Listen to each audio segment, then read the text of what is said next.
અમદાવાદની સોહમ શાંતમ અને શિવમ નર્સિંગ ઇન્સ્ટિટ્યૂટનો શપથ ગ્રહણ સમારોહ યોજાયો હતો, જેમાં 450થી વધુ વિદ્યાર્થીઓએ નર્સિંગનો અભ્યાસ કર્યા બાદ પોતાના જીવનમાં કંઈક નવું શીખે તે માટે શપથ લીધા હતા. આ સમારોહમાં અમદાવાદના મેયર પ્રતિભા જૈન, અમદાવાદ પશ્ચિમ સાંસદ દિનેશ મકવાણા, કોંગ્રેસ ધારાસભ્ય શૈલેષ પરમાર સહિતના આગેવાનો હાજર રહ્યા હતા. અમારી શુભમ, સોહમ અને શાંતમ એમ 3 નર્સિંગ કોલેજ છે, જેમાં દર વર્ષે 450 નવા સ્ટુડન્ટ એડમિશન લે છે.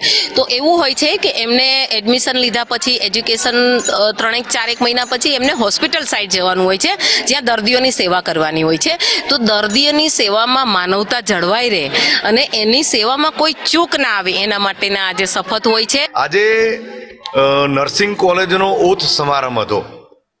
ગરીબ દરિદ્ર નારાયણ સિવિલ હોસ્પિટલના દર્દીઓની સેવા માટે એ સેવા કરવા જાય ત્યારે એક શપથ લઈને જાય કે શપથ દ્વારા મને જે જવાબદારી સોંપવામાં આવી છે, મને જે સેવાનું કામ સોંપવામાં જે સુપેરે નિભાવી શકું, એટલા માટે આજે શપથ સમારંભ દ્વારા આ સુંદર કાર્યક્રમ યોજાયો છે. આ કોલેજ જેવી બીજી કોઈ કોલેજ તમને નહીં મળે. ભલે અહીંયા સ્ટ્રિક્ટનેસ છે, પણ એવી અહીંયા એક્ટિવિટીઝ પણ અધર એક્ટિવિટીઝ પણ કરાવતા રહે છે, જેના લીધે તમારું માઇન્ડ ડાયવર્ટ થાય છે અને એક્ટિવેટ થતું રહે. વચ્ચે જે ગેપ જોઈએ એજ્યુકેશનમાં એ આપણને મળતું રહે છે.